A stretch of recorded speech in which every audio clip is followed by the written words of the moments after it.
कदमों लाग करो तेजदा, पकड़ के दो पाए हुक्म करत है माशूक, बीच आशिक के दिल माशूक तुम्हारी अंगना, तुम अंगना के माशूक, ए हुक्म इल्म दृढ़ किया, अजुरू क्यों ना होत टूक टूक, अजुरू क्यों ना होत टूक टूक। सच्चिदानंद पार ब्रह्म अक्षरातीत पूर्ण ब्रह्म परमात्मा श्री राजी महाराज आपकी अखंड अनंत वाहिदत की यह तारतम वाणी है, और इस तारतम वाणी में आप स्वयं अपने हृदय की भाषा से, अपने हृदय के विचारों से आप स्वयं ही इस वाणी में साक्षात विराजमान हैं। यह श्री मुख वाणी तारतम वाणी आपने अपनी ही समस्त ब्रह्मात्माओं के आत्म जागरण के लिए इस जगत में अपने ही साक्षात स्वरूप महामती श्री प्राणनाथ जी के रूप में प्रकट करी, अवतरित करी, और अब जब इसका प्रकटन अवतरण इस जगत में सारी ब्रह्मात्माओं की जागने के लिए, विश्व की समस्त जीवात्माओं की जागने के लिए, संसार को कायम करने के लिए, अज्ञानता अंधकार को हटाकर विश्व के अंदर में ज्ञान का सूर्य उगा देने के लिए जब आपकी यह वाणी आ ही गई है, आपने यह वाणी अवतरित कर ही दी है, तो अब छठे दिन की लीला में समस्त ब्रह्मात्माओं का यह कर्तव्य बन जाता है कि वो इस अवतरित वाणी को प्रचारित करें। सर्वप्रथम स्वयं इसका पारायण श्रवण करें और फिर इस अवतरित वाणी का वितरण करें, प्रसारण करें, सारे जगत में इस वाणी को फैलाएं, क्योंकि जब तक यह वाणी गरजत मांझ संसार पसरसी 14 भुवन नहीं होगी, तब तक इस जगत में सच्चिदानंद परमात्मा प्रियतम श्री राज्य महाराज की शरण में सारा जगत कैसे आएगा। और जब तक एक एक जीव इस जगत का, वो चाहे किसी भी धरा पर क्यों न रहता होए, जब तक वो एक सच्चिदानंद पार ब्रह्म विश्व प्रणामी धर्म के अंतर्गत नहीं आ जाता, तब तक अक्षरातीत के हृदय में आई हुई वह बात कि इस दुनिया को अखंडता कायमी देनी है, वो पूरी कैसे कर हो पाएगी। इसलिए यह जो दिन है, छठा दिन, इस छठे दिन की लीला में समस्त ब्रह्मात्माओं, ब्रह्म सृष्टियों, सुंदर साथ का यह एकमात्र दायित्व है कि वो सब कार्य काम छोड़ करके और समस्त उपाय छोड़ करके, सभी प्रकार के जितने भी साधना उपासना के उपाय हैं उनका त्याग करके सिर्फ एकमात्र श्री तारतम वाणी के पारायण, श्रवण, इसके प्रसारण, इसके वितरण और जगह जगह इस तारतम वाणी के प्रशिक्षण केंद्र को स्थापित करें। हर स्थान पर तारतम विद्यालय होना चाहिए। आज जो विश्व के अन्य सामान्य या अति विशेष जितने भी धर्म या संप्रदाय हैं, उन सब के अपने अपने जो धर्म ग्रंथ हैं, उन पवित्र धर्म ग्रंथों को वो अपने समुदाय में आप कभी देखिए कि वो कितना उनका प्रशिक्षण, शिक्षण का कितनी व्यवस्था करते हैं और कितना कितना उस पर खर्च करते हैं। श्री निजानंद संप्रदाय श्री कृष्ण प्रणामी धर्म में भी जब तक सिर्फ एकमात्र इस श्री मुखवाणी श्री बीतक साहेब का ही पारायण, श्रवण, प्रशिक्षण विद्यालय जब तक हर एक स्थान पर, हर एक मंदिर में जब तक स्थापित नहीं हो जाता, तब तक यह जो वाणी है, ये गर्जत मांझ संसार का ये जो संकल्प है वो स्वप्न रह जाएगा और हम ही होंगे उसके उत्तरदायित्व, उसी के ये सारा दोष हमारे सिर पर आएगा कि हमने अपने अक्षरातीत पार ब्रह्म को प्यार तो बहुत किया पर उनकी बात पर एक भी व्यवहार नहीं किया। आपने जो दिल में लिया वो हमने नहीं माना। हाँ, आपके दिल को हमने बड़ा लिया, पहचाना, और दिल हमें चाहिए आपका, पर दिल की आपकी पूर्ति, मनोरथ, आपके दिल की बात को हम पूरा नहीं करेंगे। क्यों नहीं करेंगे? क्योंकि हम ब्रह्म में हैं, हमें वह आपके दिल की बात की पूर्ति का कोई संबंध ही नहीं है। तो इस प्रकार जो साधना है वो भ्रमित हो जाएगी। तो सारा का सारा दायित्व हमारे कांधों पर है, सुंदर साथ के कांधों पर है।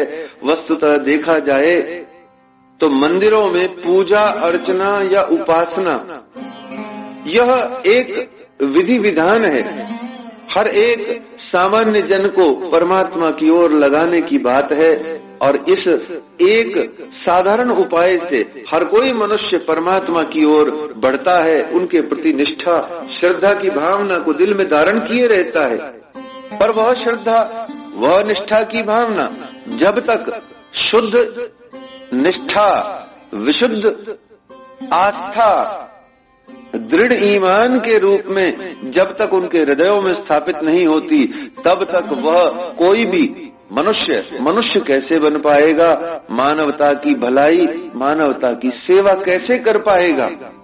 तो जो ये भ्रम है, जो ये भ्रांति है कि मैं धर्म की अनुपालना अपने लिए कर रहा हूं, यह बात निश्चित रूप से जान करके चलिए आपकी धार्मिक नहीं है। ये बात किसी भी दृष्टि से परमात्मा की ओर लेकर के जाने वाली नहीं है। ये परम धाम की रीति नहीं है। परम धाम की रीति है सबे साथ करूं आपसा। परम धाम की रीति है कि हर एक सुंदर साथ प्राणी मात्र सुखी हो, संपन्न हो, सुख शीतल संसार की भावना हो। तो इसलिए हर एक मंदिर में, चाहे वो किसी भी नगर में हो, प्रांत में हो, गांव में हो, हर स्थान पर हमारे श्री मुखवाणी श्री बीतक साहेब धर्म ग्रंथ का शिक्षण, प्रशिक्षण होना चाहिए और हर एक सुंदर साथ को वहां जाकर के यथासंभव शिक्षण, प्रशिक्षण प्राप्त करना चाहिए। तब जाकर के इस श्री मुखवाणी श्री तारतम वाणी का वास्तविक हमारा जो कर्तव्य है वह पूरा होगा। और ये साधना, ये पूजा, ये अर्चना, ये आराधना है, शेष सब आराधनाएं, उपासनाएं इस स्थान तक अर्थात तारतम वाणी के पारायण श्रवण तक पहुंचाती हैं, उनको पहुंचाने के लिए हैं। जैसे बाहर सड़कों पर जो बिजली के खंभे होते हैं, उन खंभों पर जो तारें होती हैं जिनमें बिजली चलती है, वो किसी काम की नहीं है। वो जो बिजली की तारें घर में आती हैं और घर में आके स्विच के रूप में परिवर्तित हो जाती हैं, बटन के रूप में, वो बटन भी किसी काम के नहीं है। जब तक वास्तव में ट्यूबलाइट या बल्ब जले नहीं, जगमगाए नहीं, तब तक ये बिजली, खंबे, तारे, स्विच, बटन ये सब सहायक जरूर हैं, लेकिन खाली यही होए और बल्ब ना जगे, लाइट ना ऑन होए तो सब बिजलियों का, तारों का, खंभों का कोई लाभ नहीं।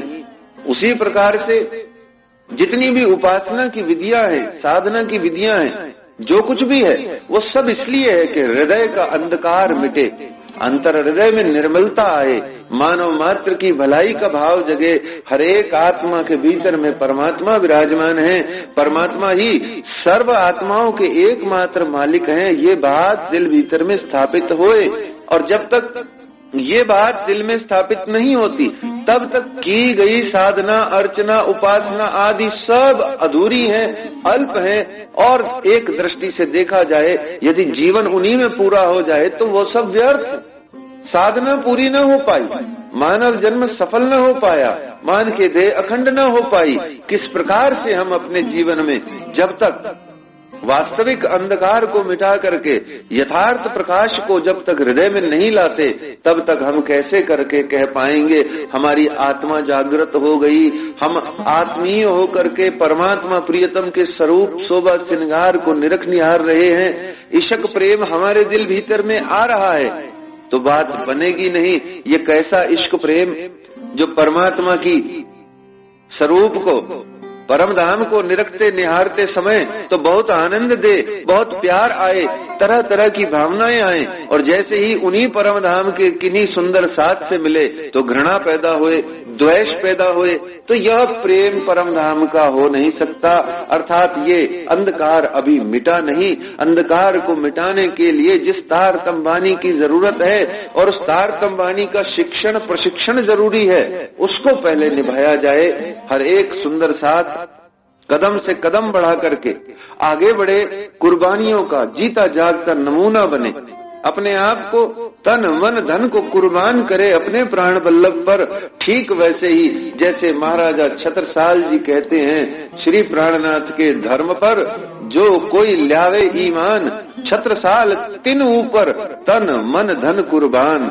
इसीलिए आज भी जहां कहीं भी, जिस किसी भी स्थान पर, भारत के, विश्व के किसी भी कोने में, जहां कहीं भी हमारे श्री निजानंद संप्रदाय श्री कृष्ण प्रणामी धर्म के अंतर्गत श्री मुखबाणी अथवा श्री वीतक साहेब का जहां कहीं भी पारायण, श्रवण, कथा, चर्चा सहूर होता है, निश्चित जानिए वहां पर आप छत्रसाल महाबली अदृश्य रूप से विराजमान होकर के श्रोता के रूप में विराजमान होते हैं, और सभी वक्ता और श्रोताओं को प्राणनाथ प्रियतम की वह बात, उनकी वह नियामत, उनका वह आशीर्वाद, उनका प्रेम आप सबको देते हैं। हमेशा याद रखिए, जहां कहीं भी चर्चा कथा हो रही है, वहां कहीं न कहीं किसी न किसी स्थान पर, किसी न किसी रूप में वह महाराजा छत्रसाल महाबली शाकुंडल अवतार नरवीर हिंद केसरी महाराजा छत्रसाल जी विराजमान होते हैं। इसलिए अपने आप को कुर्बान करने के लिए छत्रसाल जी महाराज की भांति श्री मुखबाणी श्री वीतक साहेब के पारायण श्रवण में झोंक दीजिए, और न सिर्फ स्वयं पारायण श्रवण कीजिए, बल्कि ऐसा जज्बा, इतना हौसला, इतनी अपने दिल भीतर में ऊर्जा उमंग भर के रखें कि हमको यथासंभव, यथाशक्ति, जितना मुझ में बल है उतना इस तार तमवानी के प्रचार प्रसार में स्वयं को खपाना है। अब ये भाव हृदय में जब आएगा, तब जाकर के स्वयं के हृदय में भी श्री मुखबाणी श्री वीतक साहेब की जो बातून जाहिर मायने हैं वो और खुलेंगे। वाणी दिल भीतर में ऐसे जाएगी जैसे हम बिल्कुल इस वाणी को, इस वाणी के लिए, इस वाणी से ही हम प्रेरित होकर के इस जगत में आए हैं, ये बात समझ में आ जाएगी। जिस दिन यह समझ में आएगा कि मेरा जन्म इस श्री तारतम वाणी के प्रचार प्रसार पारायण श्रवण हेतु हुआ है, उस दिन निश्चित जानिए परमात्मा प्रियतम के दिल भीतर में आया हुआ जो ख्याल है कि जाओ इस जगत में सारे जगत को परमात्मा प्रियतम मुझ श्रीराज की वाणी से सबको नहलाओ, झीलना कराओ, और सबको अंधकार से मुक्ति देकर के प्रकाश में लेकर के आओ, कायम करो, अखंडता दो। ये जो भटकते हुए आवागमन पुनरागमन के वर्तुल में उलझे हुए जो जीव जगत के लोग हैं, इनको अखंड मुक्ति प्रदान करो, शाश्वत अविनाशी मुक्ति प्रदान करो। तो ऐसे में हमारा ये कर्तव्य बन जाता है कि हम अपने आप को श्री तारतम वाणी के प्रथमतः पारायण श्रवण में तथा फिर इसके शिक्षण प्रशिक्षण के लिए अपने आप को समर्पित करें, अर्पित करें। मानव जन्म सिर्फ इसीलिए मिला है कि हम परमात्मा के ज्ञान में और परमात्मा के प्रेम में खो जाएं। पर याद रखिए, संतुलित आहार चाहिए। सिर्फ परमात्मा के प्रेम में खोना अधूरा है और सिर्फ परमात्मा के ज्ञान में खोए रहना भी अधूरा है। आनंद की बात तो तब है जब हम ज्ञान का प्रचार प्रसार करें और प्रेम के माध्यम से सबके हृदयों में अपने प्रियतम सच्चिदानंद श्री राज्य महाराज की छवि को स्थापित करें और अपने हृदय में स्वयं के भी सबके हृदयों में हम दिल आप उसमें लें, आप उसमें दें, दिल अपना दे उनका लीजिए, इन विध चरणों पहुंचाए की भावना को दिल में धारण करते रहें। तब जाकर के हमारे इस जीवन को जीने का उद्देश्य पूरा होता है। नहीं तो क्या जिए, अंधकार में जीना कोई जीना है? किस लिए हम जीवित हैं? विचार करके देखिए कि हमारा जीवन जीवन क्यों है। और आज तक हम अपने आप को जो जीवित रखे बैठे हैं, क्या यह नरक से भी बदतर स्थिति नहीं है कि हम जी रहे हैं, बस यूं ही जी रहे हैं, अज्ञानी के रूप में, मूढ़ के रूप में। ऐसा जीवन जीने का वास्तव में किसी को कोई मतलब नहीं। तो हम सार्थक करें अपने जीवन को, और वो सार्थकता, वो आनंद, वो प्रेम हमें प्रदान करती है श्री तारतम वाणी, महामती श्री प्राणनाथ जी की तारतम वाणी। जिस तारतम वाणी का पहले पहल हम स्वाद लें, आप पिए, औरों को पिलाएं, सुख देऊं, सुख लेऊं, ब्रह्म श्रेष्ठ और दुनिया देव जगाए। इस प्रकार से जब हम आगे बढ़ करके श्री तारतम वाणी के लिए अपने जीवन को समर्पित करेंगे, और विचार करके देखिए, जब महामती श्री प्राणनाथ जी कहते हैं कि 12,000 ब्रह्म सृष्टियों को और 24,000 ईश्वरीय सृष्टियों को जागृत करना है, वो जागृत होकर के इस संसार को जागृत करेंगी, तो क्या हम आप अपना मन नहीं करता कि हम प्राणनाथ जी महाराज की उस 12,000 में या उस 24,000 के बीच में जाकर के शामिल हो जाएं? हमारा मन करता तो है कि मैं 12,000 में चले जाऊं, परम धाम में आनंद करूं, अखंड आनंद प्राप्त करूं, पर परमात्मा का कोई वो काम नहीं करूं जिससे परमात्मा प्रियतम मिलते हो। तो ऐसे में तनिक विचार करके देखिए, हमारा जीवन क्या है? हमने आज तक अपने जीवन का किया क्या? खुद जिए, स्वयं के लिए जिए, और आज जब परमात्मा को प्राप्त करना चाहते हैं तो भी अपने लिए प्राप्त करना चाहते हैं। तो मैं खुद ही अहंकार इस जगत में कितना कितना हमारे ऊपर प्रबल है, विचार करते चलिए। और संसार के जितने भी दुख हैं, इनसे छुटकारा पाने के लिए हमने परमात्मा प्रियतम के द्वार को, उनके चरणारविंद को कितनी कितनी बार खटखटाया, और उनसे अपने दुख की निवृत्ति और सुख की प्राप्ति के लिए न जाने कितनी कितनी बार हमने उनको तंग किया, उनको रिक्वेस्ट करी, निवेदन किया। पर ये सब चीजें स्वार्थ की प्रेरित हैं। हम इसको भक्ति नहीं कह सकते। भक्ति वो है जो प्रेम है, प्रेम वो है जो आनंद है, आनंद वो है जो शाश्वत है। और ये जो शाश्वत अखंड निर्मल आनंद, निर्द्वंद आनंद, जिसमें द्वैत का द्वंद नहीं है, वो आनंद प्राप्त करने के लिए हमको चाहिए वास्तव में परमात्मा का प्रेम जिससे मिलता है वह बात। और प्रेम मिलता है सिर्फ समर्पण से, प्रेम की प्राप्ति होती है सिर्फ कुर्बानी से, प्रेम का हृदय में आनंद के रूप में आगमन होता है सिर्फ खुद को मिटा देने से।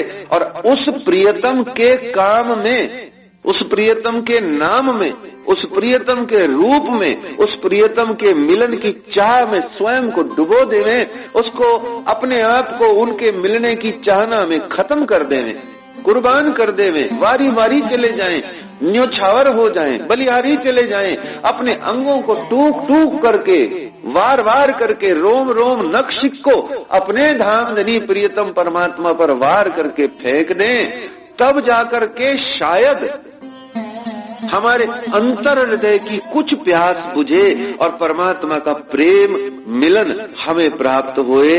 तो जो इस जगत में दुख की निवृत्ति और सुख की प्राप्ति के लिए सिर्फ स्वार्थ प्रेरित भक्ति करते हैं, वह भक्ति वास्तविक भक्ति नहीं। वह भक्ति तो सिर्फ संसार की एक डीलिंग है, संसार का एक भाव है। जैसे किसी व्यक्ति से हम संबंध इसलिए बना करके रखते हैं कि दुख के समय वो काम आएगा, कम समय में जब हमारा हल्का समय चल रहा होगा तब उससे हमें सहारा मिलेगा। तो ऐसे ही परमात्मा को भी अगर हमने ऐसा ही कोई व्यक्ति मान करके भाव रख लिया कि जब कभी जरूरत पड़ेगी, जब दुख आएंगे, संकट आएंगे, तो इनसे छुटकारा प्राप्त करने के लिए प्रार्थना कर लेंगे, और या हम पर संकट आए ही नहीं इसलिए परमात्मा का भजन करते रहें, तो ये सब बातें निश्चित रूप से किसी भी प्रकार से भक्ति में नहीं आती। हाँ, भक्ति के भाव को प्रारंभ में बनाने के लिए इस प्रकार के कई बार लोभ लालच या कोई प्रेरणा दे दी जाए तो ऐसा भी कोई बुरा नहीं, लेकिन वास्तव में ये भक्ति नहीं। भक्ति क्या है? भक्ति का अर्थ कितना प्यारा है। भक्ति का शाब्दिक अर्थ जब समझ में आ जाता है तो निश्चित रूप से ये जगत के अंदर में जो कुछ भी दुखों से निवृत्ति और सुखों की प्राप्ति अर्थात स्वार्थ प्रेरितता का जो भाव है ये पूर्ण रूप से समाप्त हो जाता है, और स्वार्थ की जगह स्व अर्पण का भाव आ जाता है, अर्थात समर्पण कुर्बानी का भाव आता है। ये भक्ति की परिभाषा, भक्ति का शाब्दिक अर्थ कितना प्यारा है।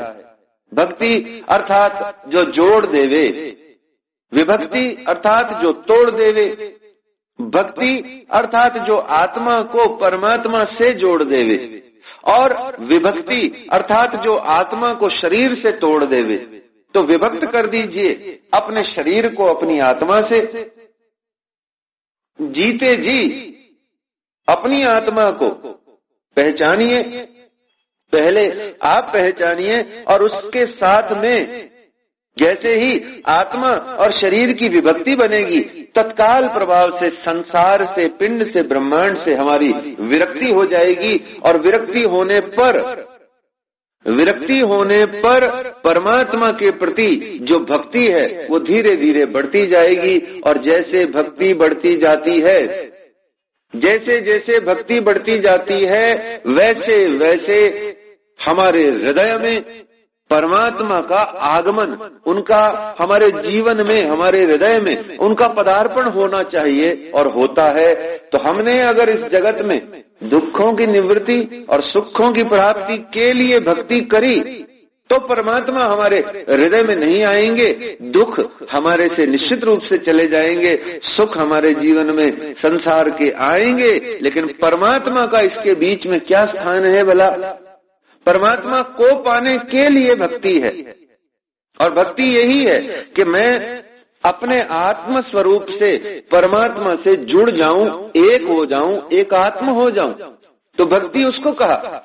और अगर हम भक्ति कर रहे हैं तो परमात्मा हमारे दिल भीतर में क्यों नहीं आ रहे हैं? सीधा सा, साफ सा, एक हाथ ले एक हाथ दे की गणित का सवाल है। हम भक्ति कर रहे हैं, परमात्मा से जुड़ना चाह रहे हैं, तो परमात्मा हमारे हृदय में आने चाहिए। और हमने अगर अपने जीवन के 40-50 साल भक्ति करी और परमात्मा का प भी हमारे हृदय में नहीं आया, तो निश्चित जानिए परमात्मा का दोष नहीं, समय का दोष नहीं, किस्मत का दोष नहीं, भाग्य खराब नहीं, ये हमारे प्रयत्न प्रयास दिशा ही खराब है।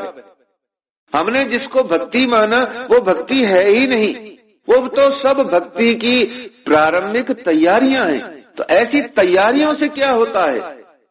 सामान को इकट्ठा करने से क्या हो जाता है? आटा, दाल, चीनी आदि तैयार करने से क्या हो जाता है? जब तक उन सब को तैयार करके अग्नि पर किसी शुद्ध पात्र में रख करके बनाया न जाए तब तक भोजन तैयार नहीं होता। और निकले हैं, सामग्री एकत्र इसलिए कर रहे हैं कि भोजन करना है, तो भोजन कैसे मिलेगा? और भोजन नहीं मिलेगा तो पुष्टि, तृप्ति, संतुष्टि और विरक्ति कैसे करके हो पाएगी? तनिक विचार कीजिए, विचार करते चलिए। तो जो भक्ति हम करते हैं वो परमात्मा से हमको जोड़े, लेकिन हम जो भक्ति करते हैं वो परमात्मा से हमको जोड़ती तोड़ती आदि नहीं, बल्कि हमको तो सिर्फ दुख की निवृत्ति और सुख की प्राप्ति की भावना से प्रेरित भक्ति करते हैं। अथवा कुछ अगर भक्ति करते भी हैं साधक, तो वो सिर्फ चले चलाए नीति नियम विधि विधान पर चल करके ऐसा सोचते हैं कि जैसे यही भक्ति है। तो इस प्रकार हमारी सभी प्रकार की साधना जिसे हम भक्ति कहते हैं वो लगभग किसी काम नहीं आ पाती। महामती श्री प्राणनाथ जी ने इस बात को समझाया कि भक्ति क्या है, प्रेम क्या है, आनंद क्या है, वो मिलते कैसे हैं और उनको प्राप्त करने का उपाय क्या है। तो इस बातों को सबको आपने श्रीमुख वाणी के अंदर में, श्री बीतक साहिब के अंदर में बड़े प्रेम प्यार से बार बार बताया कि परमात्मा से अपने संबंध की पहचान होने पर आपको भक्ति प्राप्त होती है, प्रेम प्राप्त होता है। और अपने परमात्मा से संबंध की पहचान करने के लिए आपको अपने आप को आत्म स्वरूप में आत्मा को जागृत करना होगा, और आत्मा को जागृत करने के लिए देह बुद्धि का त्याग करना होगा। तो देह बुद्धि को छुड़ा करके जब आत्मीय बुद्धि की ओर अग्रसर होते हैं, तब धीरे धीरे आत्मा के द्वारा भक्ति की जाती है, और उस आत्मा को जागृत करना बहुत जरूरी है। और वो आत्मा अभी वर्तमान में अपने जीव इंद्रियों के संग में अपने आप को मिल करके एक शरीर मानती है, और शरीर का नाता सिर्फ सुख से होता है। ये शरीर सिर्फ सुख चाहता है इस जगत में, और सुख चाहने वाला शरीर निश्चित रूप से जानिए परमात्मा को चाह नहीं सकता, वो स्वयं को ही चाहता है। और ये और भी सत्य है कि ये शरीर स्वयं टिकता नहीं है, रुकता नहीं है, नश्वर है, चला जाएगा। और इसके रहते हुए में भी एक दिन ऐसा आता है जब इसकी स्वयं की गुण अंग इंद्रियां इतनी शिथिल पड़ जाती हैं कि ये जीव स्वयं अपने शरीर के माध्यम से भोग कर नहीं पाता, और जैसे ही ये शरीर से जीव भोग नहीं कर पाता, तो ये जीव इस शरीर को त्याग करके किसी और शरीर को प्राप्त कर लेता है, किसी और बढ़िया शरीर को। तो यह वर्तुल, ये आवागमन चलता रहता है। हमको चाहिए क्या? हमको चाहिए कि समय रहते सदैव जीवित रहते हुए हम प्रियतम परमात्मा की भक्ति को प्राप्त करें, अर्थात परमात्मा के प्रेम को प्राप्त करें, अर्थात हम उन श्री राज्य महाराज के चरणारविंद में अपनी आत्मा को पहुंचाएं। ये हमारा एकमात्र लक्ष्य है। और इस लक्ष्य को प्रदान करने के लिए जो भक्ति की बात कही गई, वह भक्ति साधक की, सुंदर साथ की, एक मनुष्य की है कि वो विश्व के समस्त सदग्रंथों का, धर्म ग्रंथों का पारायण श्रवण करे, बहुत सारा अध्ययन मनन करे, अपने जीव पर पड़े हुए अंधकार अज्ञानता के पर्दे को उघाड़े, उसको काटे, और अपने दिल भीतर में प्रकाश को, परमात्मा के आनंद को पैदा करे। और जब ये होगा, हम करेंगे और खुद करेंगे और दूसरों से कराएंगे, तब जाके परम धाम में हमारा वादा पूरा होता है कि मैं जागूंगी, औरों को जगाऊंगी, और जाग जाग करके दिए से दिए जला करके एक एक जीव को आनंद प्रदान करेंगे। इस भावना के लिए चाहिए श्री तारतम वाणी का नित्य निरंतर पारायण श्रवण, श्री तारतम वाणी का हर एक नगर गांव में शिक्षण प्रशिक्षण विद्यालय केंद्र। और उसको स्थापित करेगा कौन? पड़ोसी नहीं, आने वाला नहीं, वो नहीं, ये हमारा काम नहीं, ये उनका काम है, आदि इत्यादि ऐसा कह कह करके आज तक 400 वर्ष में श्री निजानंद संप्रदाय को जितना पीछे ले जा सकते थे, उनका नाम है सुंदर साथ। आज जो इस श्री निजानंद संप्रदाय से परमात्मा प्रियतम को पाना तो चाहते हैं, श्री तारतम वाणी को अपने दिल में घोलना तो चाहते हैं, पर श्री तारतम वाणी का पारायण श्रवण और शिक्षण प्रशिक्षण के लिए कोई भी जतन प्रयत्न नहीं करना चाहते, उन सब का नाम भी है सुंदर साथ। और भविष्य में श्री निजानंद संप्रदाय, श्री कृष्ण प्रणामी धर्म यदि इतिहास में सिमट कर रह गया, तो उसका भी दोष, उसका भी गुनाह जिनके सिर होगा, उनका नाम है सुंदर साथ। इसलिए हर एक सुंदर साथ उठे, जगे, अपने कर्तव्य को पहचाने, अपनी भक्ति को पहचाने। सुंदर साथ की भक्ति यही है। मोमिनों की भक्ति क्या है? करना दीदार हक का ए ही मोमिनो ताम। आशिकन का काम यही है, उनका काम यही है, हक इल्म यही काम, उनका काम यही है, दोनों का काम यही है, हक इल्म का काम यही है और समस्त मोमिन सुंदर साथ ब्रह्मश्रेष्ठ का भी काम यही है कि सिवाय श्री तारतम वाणी के पारायण श्रवण के भक्ति और कुछ होती ही नहीं है। असल में जो भक्ति होती है वो यही होती है कि हम इसके पारायण श्रवण तक पहुंच जाएं। तो पहला वादा पूरा हो गया परम धाम का। पहला वादा क्या पूरा हो गया परम धाम का कि मैं जागूंगी। तो मैं जागूंगी किससे? मैं जागूंगी श्री तारतम वाणी के पारायण श्रवण से। और जब जाग जाऊंगी तो सबको जगाऊंगी। तो जगाने के लिए चाहिए तारतम विद्यालय, तारतम वाणी प्रशिक्षण केंद्र। उनको स्थापित करें, स्वयं न कर सकें तो जो स्थापित कर रहे हैं उनको प्रेरित करें, जो कर चुके हैं उनको आगे और आगे सहायता, संबल और सहयोग प्रदान करके श्री तारतम वाणी के प्रचार प्रसार में अपने आप को कुर्बान करें, योगदान दें। और एक आध योगदान दे करके जीवन सफल नहीं होने वाला।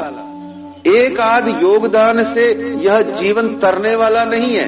ये जीवन तरेगा कब? जब निरंतर अपना तन मन धन श्री तारतम वाणी के लिए कुर्बान करके रखेंगे। और नहीं रख पाते हैं तो उसको रखने की भावना अपने दिल में स्थिर रखें। जब हम अपने हृदय में कठोरता पूर्वक, ये दृढ़ता पूर्वक धारण किए रखेंगे कि मेरी भक्ति यही है। एक लेखक की भक्ति क्या होती है? वो सारा दिन लिखता रहे, वो लिख लिख करके परमात्मा को पा जाता है। एक श्रोता की भक्ति क्या होती है? वो सुन सुन करके परमात्मा को पा जाता है। इसी प्रकार जो एक ब्रह्म मोमिन ब्रह्मनिष्ठ सुंदर साथ है उसकी भक्ति होती है कुर्बानी। वो कुर्बान हो करके परमात्मा को पा जाता है। कुछ पारायण करता है, कुछ श्रवण करता है, बहुत अधिक समर्पित अर्पित रहता है तो महाराजा छत्रसाल की भांति वो इस जगत में निखर करके जाहिरी बातून दोनों प्रकार की मेहर को पाता है। इसीलिए श्री निजानंद संप्रदाय श्री कृष्ण प्रणामी धर्म में कहा जाता है कि जहाँ जहाँ भी श्री मुखबाणी श्री बीतक साहिब की कथा चर्चा हो रही है, सहूर हो रहा है, वहाँ वहाँ महाराजा छत्रसाल जी किसी न किसी रूप में, अदृश्य रूप में, किसी सुंदर साथ के रूप में श्रोता बन करके उस वाणी का आचमन करने के लिए विराजमान होते हैं। तो इस वाणी का आचमन कीजिए, पारायण कीजिए, श्रवण कीजिए और दुखों से निवृत्ति और सुखों की प्राप्ति का जो एकमात्र भक्ति करने का जो उद्देश्य है उसको विस्मृत कीजिए, कम कीजिए, बहुत कम कीजिए। वो भक्ति नहीं है, वो तो सौदा है, वो तो डीलिंग है। इस जगत में स्वार्थ प्रेरित डीलिंग है। दुनिया में किसी और से करी, भगवान से करी, ईश्वर से करी, परमात्मा से करी, तो अंतर क्या है? विचार करते देखिए, थोड़ा सा विचार कीजिए, भ्रम हटाइए, भ्रांति को हटाइए। परमात्मा की भक्ति का नाम कुछ और होता है। भक्ति का शाब्दिक अर्थ ही यही होता है, जोड़ देवे। अब दुखों से निवृत्ति और सुखों की प्राप्ति में जुड़ाव क्या हुआ? परमात्मा से। ये तो सौदा हुआ, डीलिंग हुई। और ऐसे सौदे, ऐसी डीलिंग के लिए परमात्मा प्रियतम किसी भी प्रकार से उपयुक्त व्यक्तित्व नहीं है। हाँ, एक डीलिंग अपवाद स्वरूप परमात्मा से की जा सकती है, एक सौदा परमात्मा से किया जा सकता है। एक दुख की निवृत्ति और एक सुख की प्राप्ति के लिए उस दुख की निवृत्ति का हमको प्रार्थना करने में कोई दोष नहीं, और वो भी भक्ति का ही स्वरूप है। उसको कहा गया आत्म रोग मिटाने के लिए उनसे प्रार्थना करना कि किसी विध भी हे रामधनी अक्षरातीत प्रियतम प्राणनाथ, ये आत्म रोग मिटा दीजिए। अब शरीर में रोग है वात, पित्त और कफ, 3 प्रकार के रोग हैं। आयुर्वेद में सभी रोगों को अगर वर्गीकृत कर दें तो 3 रोग बनते हैं, वात, पित्त और कफ। कफ छाती से संबंधित, फेफड़ों से संबंधित है, वात वायु के रोग हैं, पित्त आदि जो है वो त्वचा आदि संबंधी रोग हैं। ये 3 प्रकार के रोग शरीर में कहे गए। इन 3 रोगों का निवारण करने के लिए परमात्मा की भक्ति करें। बहुत सारे विज्ञापन आते हैं अखबारों में, राष्ट्रीय संत हैं और दुखों से निवारण कराने के लिए महामेला लगाते हैं, महासम्मेलन करते हैं। तो भगवान उन दुखों को निपटाने में क्या कर लेंगे? ये काम चिकित्सक का है, वैद्य का है। ये काम शरीर को, अपने शरीर को स्वस्थ रखना हमारे अपने हाथ में है। इसमें भगवान परमात्मा क्या कर लेंगे? भगवान जो है, परमात्मा जो है, वो कोई डॉक्टर नहीं है, वो डॉक्टर किसी और चीज के हैं। जिस एक आत्म रोग को मिटाने के लिए परमात्मा से प्रार्थना करी जाती है, उसको भी भक्ति कहा जाता है। वो परमात्मा उसके डॉक्टर है। उस आत्मा को रोग जो लगा हुआ है, उसको निपटाने के लिए, उसको हटाने के लिए सौदा भी कर लिया जाए तो भी कोई दोष नहीं। ये तो बहुत आनंद की बात है। मन में रोग है तो मनोरोग हो गए, मानसिक रोग हो गए।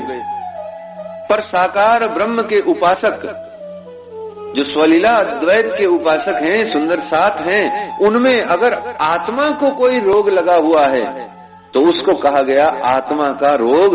उस आत्मा के रोग को हटाने के लिए, उस आत्मा के रोग से निवृत्ति के लिए हम परमात्मा प्रियतम से प्रार्थना कर सकते हैं कि हे परमात्मा प्रियतम, हमारे इस आत्म रोग को, दुख जो लगा हुआ है, आत्म रोग रूपी दुख जो हमें लगा हुआ है, कहाँ लगा हुआ है? हमारी आत्मा में, न मेरे शरीर में, न मेरे मन में, न मेरे जीव में। ये मेरी आत्मा में जो रोग लगा हुआ है, इस रोग रूपी दुख को आप निवारण कीजिए और सुख की प्राप्ति कराइए, सुख दीजिए। यह एकमात्र प्रार्थना हम अपने परमात्मा प्रियतम से करते हैं तो ये भक्ति कहलाती है। और बल्कि अगर सच्चे से देखा जाए तो ये ही भक्ति कहलाती है कि मुझ आत्मा पर चढ़े हुए आत्म रोग को हटा दीजिए। तो कहा आत्म रोग है क्या, जिसको परमात्मा प्रियतम से डॉक्टर बना करके, चिकित्सक बना करके कहा जा रहा है कि आप इसका इलाज कर दीजिए, और फिर भी इसको कहा जा रहा है कि भक्ति है। ये मांगा जा रहा है, सौदा किया जा रहा है, और फिर कहते हैं कि भक्ति है, जुड़ाव है। जुड़ाव में किसी भी प्रकार की मांग नहीं होती, और अगर मांग है तो वो प्रेम नहीं होता। प्रेम अगर कुछ जानता है तो वो उसका नाम है देना, समर्पण, लुटाना, लुट जाना, अपने आप को कुर्बान कर देना। प्रेमी का काम ही यही है, अपने को मिटाता है, प्रेम पाता है, प्रेम देता है, प्रेम आता है। दिए का जो काम होता है, लौ से इतना प्यार होता है उस दिए को कि लौ को कभी वो बुझने नहीं देता, खुद को मिटा देता है। तो इसी प्रकार से जो परमात्मा प्रियतम है, उसमें आत्म रोग की मिटाने की चाहना की जा सकती है और उसको भक्ति कहा जाता है।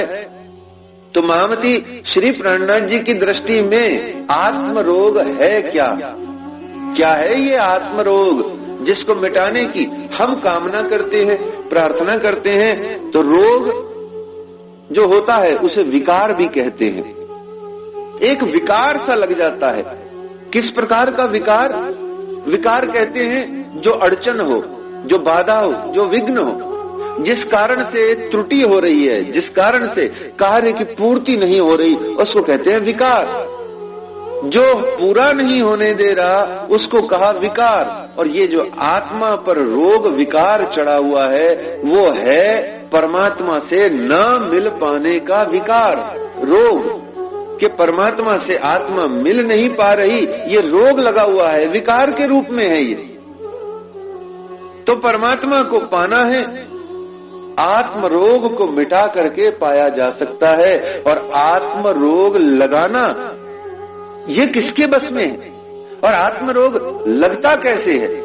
और आत्म रोग लग जाए तो उसका निवाह, उसका इलाज कैसे होता है? ये सब बातें महामती श्री इंद्रावती जी ने किरंतन ग्रंथ के अंदर में प्रकरण संख्या 17 में 34 चौपाइयों के माध्यम से और प्रकरण संख्या 16 दुखरे प्यारे मेरे प्राण को में बहुत प्रेम से व्यक्त करी हैं और कहा कि आत्मा को रोग मिटाना है। और जो कोई सुंदर साथ इस जगत में आत्म रोगी है वो अभिनंदनीय है, उसका स्वागत है। वही है वास्तव में भक्त, वही है वास्तव में भक्ति करने वाला सुंदर साथ, उसी को अनन्य प्रेमा भक्ति का रस पता है।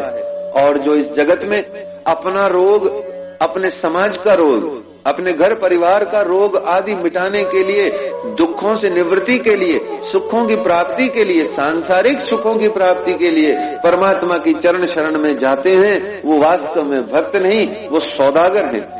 और सौदागरों को सिर्फ सौदा मिलता है, परमात्मा नहीं मिलता, सद रूपी वह परम सत्य नहीं मिलता, उनको सौदा ही मिलता है। तो इस प्रकार वो कहती हैं कि जीव का जो दुखों से निवृत्ति और सुखों की प्राप्ति का जो सौदा है, उसको भक्ति न कह करके जहर जिमी का कहा जाता है। वो जिमी का जहर है, जो सांसारिक लेन देन की भक्ति है, जिसमें स्वार्थ निहित है, उसको कहा जाता है जहर जिमी का, जिसको प्रकाश ग्रंथ में श्री महामती इंद्रावती जी ने बहुत स्पष्ट शब्दों में कहा। और उस जहर जिमी का को उतारने के लिए चाहिए तारतम का रस। तो जीव को चढ़िया है जहर जिमी का, जो कि सदगुरु, सदग्रंथ और सत्संग श्री तारतम वाणी के पारायण श्रवण से ठीक होता है। तो जीव पर जब जहर चढ़ जाए संसार का, दर्प और कंदर्प रूपी दो सर्प जब जीव को डस जाए, अर्थात मोह और अहंकार रूपी जब दो सर्प इस जीव को डस करके अपना विष इसके रग रग में जब घोल के बैठे हों और वो नखशिख संसार माया के अंदर में डूबा हुआ होए, तो उस जीव के अंदर से उस जहर को निकालने का काम करता है श्री तारतम वाणी। और श्री तारतम वाणी की प्राप्ति होती है सदगुरु महाराज के सत्संग में। इसलिए जब जब जीव का जहर उतारना होए तो श्री तारतम वाणी का बहुत बहुत पारायण श्रवण चिंतन करें, स्वयं करें। जिसके ऊपर चढ़ा हो उसको भी बहुत सारा सुनाए तो चढ़िया जहर जिमी का कम हो जाएगा। अब ये चढ़िया जहर जिमी का क्या है? मोटे शब्दों में कह दिया जाता है मोह, अहंकार, काम, क्रोध, लोभ, मद, मत्सर आदि। पर इससे कौन बचा है? ये किसके अंदर नहीं है? ये काम, क्रोध, लोभ, ईर्ष्या, द्वेष, मोह, अहंकार, ये किस व्यक्ति के अंदर में? व्यक्ति मनुष्य रहने दीजिए, किस प्राणी के अंदर में नहीं है? हर एक के अंदर में आहार, निद्रा, भय और कामना की भावना प्रबल है। बल्कि यही भावना है, शेष भावनाएं तो सहायक है, सेकेंडरी है। तो कहां है चढ़िया जहर जिमी का उतरना? किस पर संभव हुआ? तो कहा गया जिसको देह बुद्धि से छुटकारा हुआ वो निश्चित रूप से चढ़िया जहर जिमी से मुक्त है। अब जिसके अंतर हृदय में जितना जितना देहाध्यास कम है, देह बुद्धि की भावना जितनी कम है, और देह बुद्धि की भावना को कम करता है सिर्फ एकमात्र उपाय, जिसका नाम है परमात्मा प्रियतम के चरणारविंद में कुर्बान कर देने का जज्बा। जिस चीज पर मोह है उस चीज को कुर्बान कर दो तो कहां रहा मोह अहंकार? उसी अहंकार के कारण से मोह आया। जब हमने अहंकार और मोह अर्थात मैं और मेरा और मैं और मेरा से जुड़ी हुई जितनी चीजें, जितने वस्तु, जितने पदार्थ, जो कुछ भी हमने इस जगत का जोड़ रखा है, जब वो मेरा हमने मैं सहित श्री राज्य महाराज के चरणारविंद में अर्थात श्री तारतम वाणी के चरणारविंद में जब हमने सुपुर्द कर दिया, सौंप दिया, कुर्बान कर दिया, सिर्फ कहने को नहीं कर ही दिया, तो देह बुद्धि रही कहां? जिस पिंड और ब्रह्मांड में आसक्ति है, जिस पिंड और ब्रह्मांड से प्यार है, जिस पिंड और ब्रह्मांड को हम सहेज संभाल के रखे हुए, वो सबका सब हमने कह दिया, अब सौंप दिया इस जीवन का सब भार तुम्हारे चरणों में। तो जब सब कुछ सौंप करके हम निर्भर हो गए तो अब मोह और अहंकार रहा ही कहां? इनो आपोपा दिया। किनो आपोपा दिया? श्री जयराम भाई जी ने। जयराम भाई जी से लेकर के छत्रसाल जी महाराज तक भी तक के अंदर में जितने भी मोमिन हैं वो सब किस बात का प्रतीक हैं कि चढ़िया जहर जिमी का स्वयं श्री जी साहेब जी ने उनके घर में, उनके मन में जा जा करके निकाला। उनके एक व्यक्तियों के दिलों में से श्री राज्य महाराज ने स्वयं जा करके उनके अंतर हृदय का जहर निकाल करके बाहर फेंक दिया। जब चढ़िया जहर जिमी का उनके हृदयों से निकल गया तो अब उनको सबको आत्म रोग लग गया। ये कितना विचित्र आनंदमयी भाव है कि श्री तारतम वाणी के पारायण श्रवण से, सदगुरु की सत्संग में, सदग्रंथों के अध्ययन मनन से, जिससे इतनी मेहनत कर करके हमने चढ़िया जहर जिमी का, इस जिमी अर्थात जमीन का, संसार का जो जहर विष, विषय रूपी विष हमारे ऊपर चढ़ा हुआ था, उसको हमने मेहनत कर करके उतारा और उसको उतारते से ही एक रोग लग गया। जब विष हटे तो रोग का क्या काम है?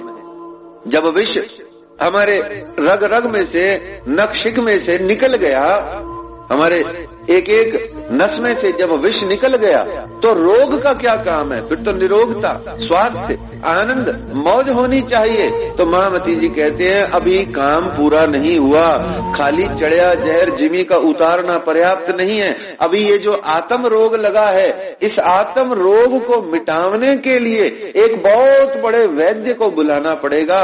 वो वैद्य आएगा और वो वैद्य जब आकर के खुद अपने हाथों से पुड़िया बना करके खुद पानी का गिलास मटके में से भर करके जब हमारे अधरों पर लगाएगा, हमें खुद खुराक देगा, तब जाकर के वो आत्म रोग मिटेगा। तो ऐसा वैद्य चाहिए।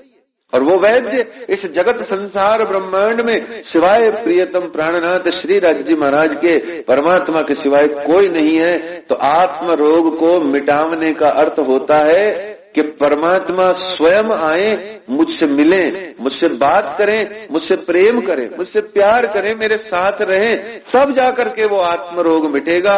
जिसको सरल शब्दों में कह सकते हैं कि अक्षरातीत परमात्मा से साक्षात्कार, उनका दर्शन।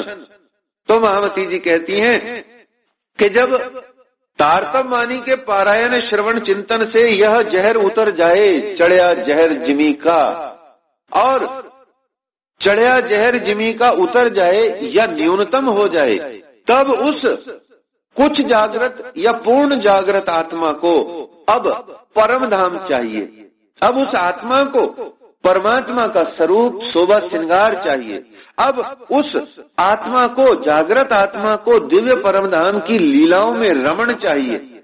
अब उस जागृत आत्मा को अपने प्रियतम पूर्णाति पूर्ण परमात्मा के धारित 5 स्वरूपों की बीतक का आनंद चाहिए। अब उस आत्मा को एक सदगुरु चाहिए। अब उस आत्मा को सदा सर्वदा अपने सदगुरु का सत्संग चाहिए, क्योंकि अब उस आत्मा को सिर्फ और सिर्फ वो चीजें चाहिए जिनको भक्ति कहा गया, अर्थात जिसे सत्संग कहा गया, अर्थात जिसे परमात्मा तक पहुंचा देने का एकमात्र मार्ग, पथ, राह कहा गया, वो चाहिए उसको। चढ़िया जहर जिमी का उतरते ही अब आत्मा अपने परमात्मा की ओर भाग चलती है। वैसे ही जैसे पक्षियों को हम पिंजरे में बांध करके बंधन में डाल के भार युक्त कर देते हैं, पिंजरे को लेकर के पक्षी उड़ नहीं सकता। पक्षी के पांव में 10-5 किलो का वजन बांध दो, बेचारा उड़ नहीं सकता। ठीक वैसे ही हमारे जीव के ऊपर में संसार, पिंड, ब्रह्मांड, मोह, अहंकार आदि के कितने वजन डाल देते हैं, तो ये जीव आत्मा उड़ नहीं सकती और सुन नहीं सकती, बोल नहीं सकती, कुछ कर नहीं सकती। लेकिन जैसे ही उस पक्षी पर से बोझ हटा दिया जाए, उसको निर्भर करके स्वतंत्र कर दिया जाए, वो पक्षी तुरंत प्रभाव से उड़ जाता है। और उड़ करके कहाँ जाता है? सीधा ऊंचे नीले नभ में, आसमान में उड़ जाता है। ऐसे ही ये जो हमारा आत्मा है, इसको जब निर्भर कर दिया जाता है, और भार क्या है? शरीर, शारीरिक, पिंड, ब्रह्मांड, समाज, लोक, लाज, मान, प्रतिष्ठा, न जाने क्या क्या, ये सब भार है इसके ऊपर। ये जैसे ही भार कम होते हैं, ये आत्मा उड़ने लग जाता है और उड़ पहुंचता है नूर के पार। तो इन सब चढ़िया जहर जिमी का रूपी जितने भी भार हैं, ये मुक्त होते ही आत्मा उड़ना शुरू कर देती है, निर्भर हो जाती है, उड़ना शुरू करती है। उड़ करके पार के पार, 3 पार के भी पार जाना चाहती है। और इन सब चाहनाओं, अभिलाषाओं, मनोरथों, की पूर्ति सिर्फ प्रियतम परमात्मा कर सकते हैं कि जो निर्भर हुई आत्मा है उसको अब परमात्मा का दर्शन चाहिए। ये मनोरथ है और ये रोग है। उस आत्मा को परमधाम के 25 पक्ष का शोभा का रमण चाहिए। निर्भर होते ही ये चाहना बनती है तो ये रोग लग जाता है, क्योंकि ये भी एक सौदा है। श्रीराज चढ़िया जहर जिमी का आपकी कृपा से उतर गया, अब आत्म रोग लग गया। अब लाइए दर्शन दीजिए, दीदार दीजिए, कुछ तो जतन प्रयत्न कीजिए। तो जब तक वो सब परमात्मा का दर्शन प्राप्त नहीं कर लेती, लीला को, प्रेम को प्राप्त नहीं कर लेती, वो आत्मा तड़पती है, बिलखती है, बिलखती है, विरहित रहती है। और इसी बात को कहा गया आत्म रोग। इस आत्म रोग को मिटाने के लिए महामती श्री इंद्रावती जी ने हमको दी पुनः तारतम वाणी। जहाँ एक और श्री तारतम वाणी से चढ़िया जहर जिमी का उतरता है, तो वही इस तारतम वाणी से श्री राज्य महाराज से मिलन होता है, आत्मा पर चढ़ा हुआ रोग उतरता है। श्री इंद्रावती प्रियतम प्राणनाथ श्री राज्य महाराज के विरह में आत्म रोग से पीड़ित होकर के बिलख बिलख के पुकार करके कहती हैं, सखीरी आत्म रोग बुरो लाग्यो, या को दारू न मिले तबीब, 14 भवन में न पाइए सो हुआ हाथ हबीब। कि हे मेरी सखियों, हे सुंदर साथ, हे विश्व के एक एक प्राणी, सुनो, मेरी बात को सुनो। मेरी आत्मा को आत्म रोग लग गया, अर्थात निश्चित जानिए कि चढ़िया जहर जिमी का उतरा था तो आत्मा का रोग लगा। हम सब को श्री इंद्रावती जी कह रही हैं कि चढ़िया जहर जिमी का उतार लो जल्दी, समय रहते। गुण अंग इंद्रियां जब तक शक्तिवान है, जब तक हाथ पैरों में जान है, ये जवानी जब तक बरकरार है, तब तक समय रहते हुए अपने अंदर से चढ़िया जहर जिमी का उतार लो और आत्मा का रोग लगा लो। नहीं तो इन हाथ पांव मुंह नाक आंख कान पंचेंद्रियां ज्ञानेन्द्रियां और कर्मेंद्रियां और मन जब शिथिल हो जाएंगे, जब किसी काम के न रहेंगे, बूढ़े जर्जर हो जाएंगे, तब परमात्मा को वैसे भी पाके करोगे क्या? वो परमात्मा का करोगे भी क्या अगर मिल भी जाए तो। इस प्रकार से महामती जी कह रही हैं, चढ़िया जहर जिमी का उतार के आत्म रोग अपने आप को लगवाइए। और मुझको तो वो आत्म रोग लग गया है, और ऐसा आत्म का रोग जिसकी न दारू है, दवा नहीं है, औषधि नहीं है, और न जिसका तबीब है, अर्थात वैद्य भी कोई नहीं है। सखीरी आत्म रोग बुरो लाग्यो, या को दारू न मिले तबीब, 14 भवन में न पाइए। और इस आत्म रोग को मिटाने का इलाज इस 14 लोक ब्रह्मांड निराकार शून्य के अंदर में नहीं है। ये तो निराकार के पार, 3 पार के भी पार, जो अक्षरातीत पार ब्रह्म परमात्मा श्री राज्य महाराज हैं मूल मिलावा में, उनके हाथ में है। वो हबीब हैं, वही इस रोग का एकमात्र इलाज कर सकते हैं। वो हबीब ही इसका तबीब है, वो हबीब ही इसका इलाज कर सकता है। और कहती हैं आत्म रोग का उपचार निश्चित रूप से इस 14 लोक ब्रह्मांड में नहीं है, सिर्फ प्रियतम परमात्मा के हाथ में है। और हाथ में है का अर्थ उनके अधिकार में है, उनके दिल की इच्छा में है, उनके हुक्म में है, उनकी मेहर में है। वो जिस दिन अपने हुक्म और अपनी मेहर से चाहेंगे, मुझ तड़पती बिलखती आत्म रोग से पीड़ित आत्मा को आएंगे, दर्शन देंगे, साक्षात अपने कंठ से कंठ लगाएंगे और मेरा ये रोग मिट जाएगा। तो आत्मा का रोग क्या है? परमात्मा से मिलन की तड़प, उनके विरह में तड़पना। और ये रोग फाइनली पूर्ण रूप से जड़ से कब मिटता है? जैसे रोग का उपचार करते हैं, बुखार आदि होता है तो 3 दिन का एंटीबायोटिक का कोर्स करके हम बैठ जाते हैं, बोले बहुत दवाई ले ली, छोड़ो अब बाकी अपने आप ठीक हो जाएगा। पर आत्म रोग ऐसे नहीं ठीक होता। उसकी अगर 5 दिन का एंटीबायोटिक का कोर्स है तो 5 ही दिन दवाई लेनी पड़ेगी, 2 दिन अपने आप ठीक नहीं होगा। ये आत्मा का रोग जब तक स्वयं परमात्मा प्रियतम आकर के मुझको दर्शन दे और मैं उन परमात्मा प्रियतम का दर्शन करके उनके स्वरूप शोभा श्रृंगार को निरख करके, उनके स्वरूप को हृदय में दृढ़ करके, जब तक उनके पावन मुखारविंद का पूर्ण सुखानंद अडिग स्थिर सुखानंद, जब तक उनके मुखारविंद को निरख निरख के ताक ताक करके जब तक उनकी शोभा को अपने हृदय में रस के माध्यम से स्थापित नहीं कर लेती, तब तक ये रोग फाइनली नहीं मिटता। श्री राज जी सामने आ जाएं तो भी ये रोग पूरा नहीं मिटता, बच जाता है, कुछ खुरचन रह जाती है। श्री धामधनी जी के चरणारविंद मिल जाएं तो भी रोग नहीं मिटता, पूरा नहीं मिटता। श्री राज जी का स्वरूप शोभा श्रृंगार दिख जाए, परम धाम की शोभा दिल में आ जाए, अरस कहा दिल मोमिन हो जाए, हक सहरत से नजीक हो जाए, फिर भी आत्म रोग मिटता नहीं। ये आत्म रोग कब मिटता है? तो मामती जी ने स्पष्ट शब्दों में कह दिया, आत्म रोग कांसों कहिए। इस आत्मा के रोग के बारे में क्या कहा जाए, किसको कहा जाए, कैसे कहा जाए, आखिरकार ये आत्मा का रोग है क्या और मिटेगा कैसे?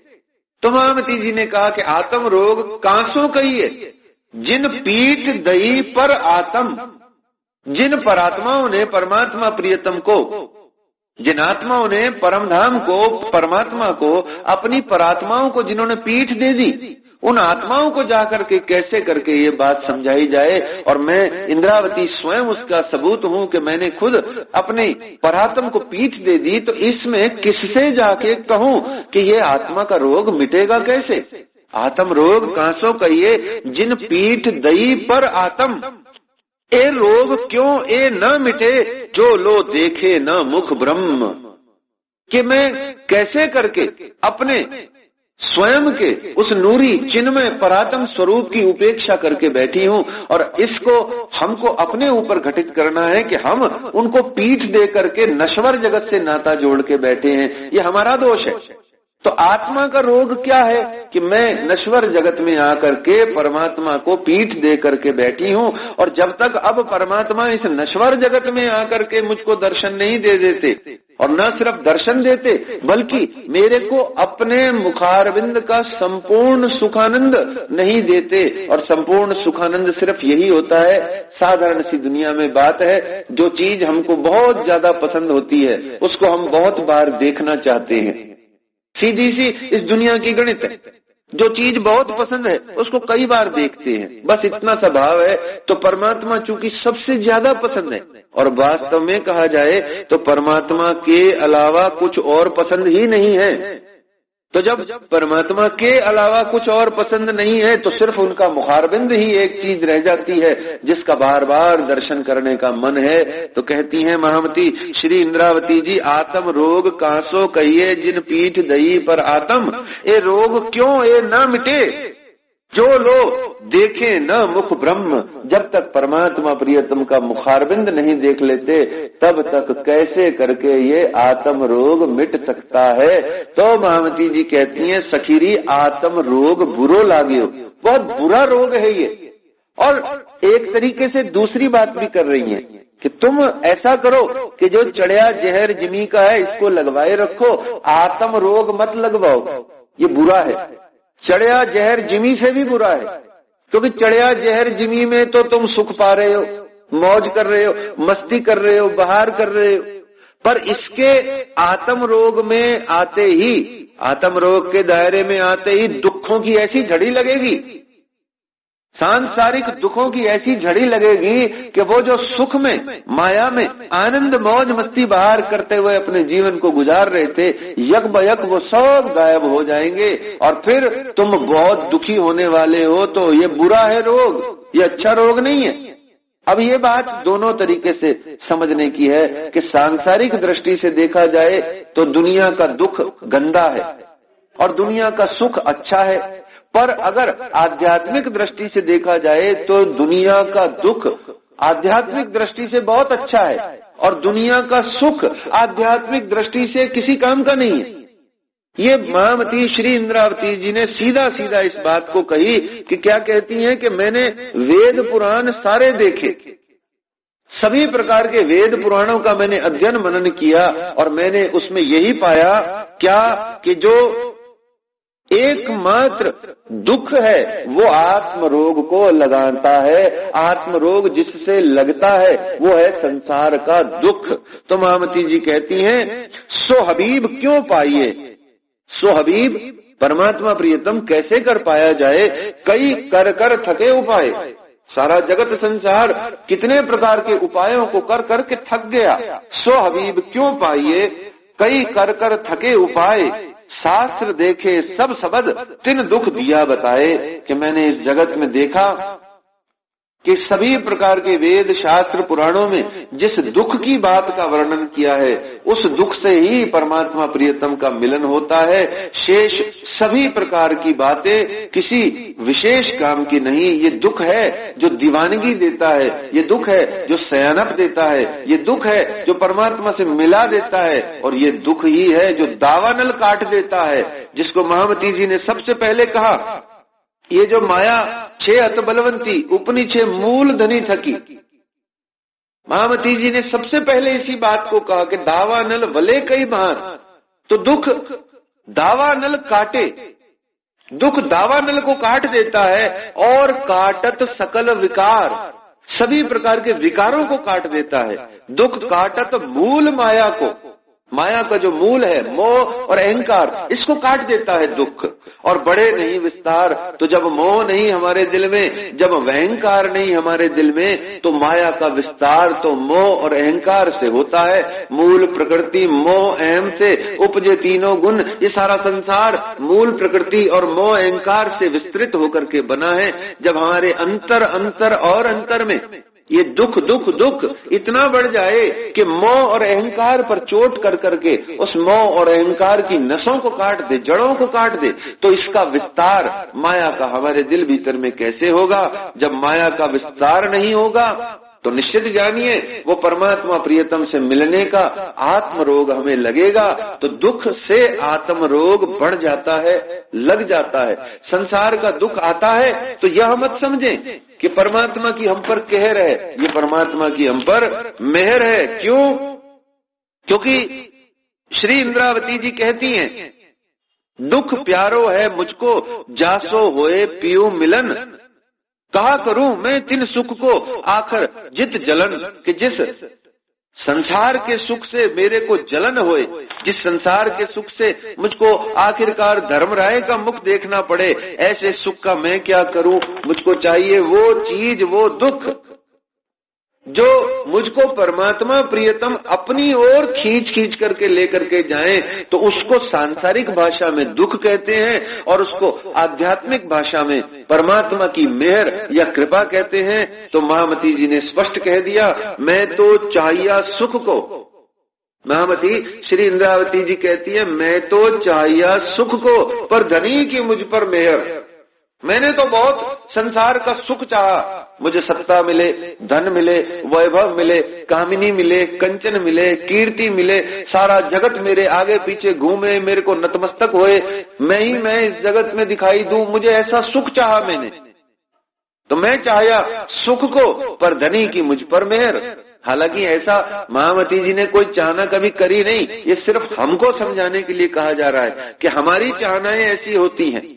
एक महात्मा गांधी का बहुत बढ़िया डायलॉग है कि ये जगत, ये सृष्टि, ये प्रकृति, ये धरा आज भी, पहले भी, आने वाले हजारों साल तक भी हर एक जीव जंतु प्राणी की भूख प्यास मिटाने में पर्याप्त से भी अधिक है। यदि हर व्यक्ति अपनी भूख प्यास मिटाना चाहे इस सृष्टि प्रकृति से, तो ये प्रकृति उनकी भूख प्यास मिटा करके भी न जाने कितना कितना है जो इसके पास बचा रहता है। पर एक मानव के दिल की भूख, उसके मन की भूख, चाहनाओं की भूख मिटाने में ये पृथ्वी क्या ऐसी 100 पृथ्वियां भी कम पड़ती है।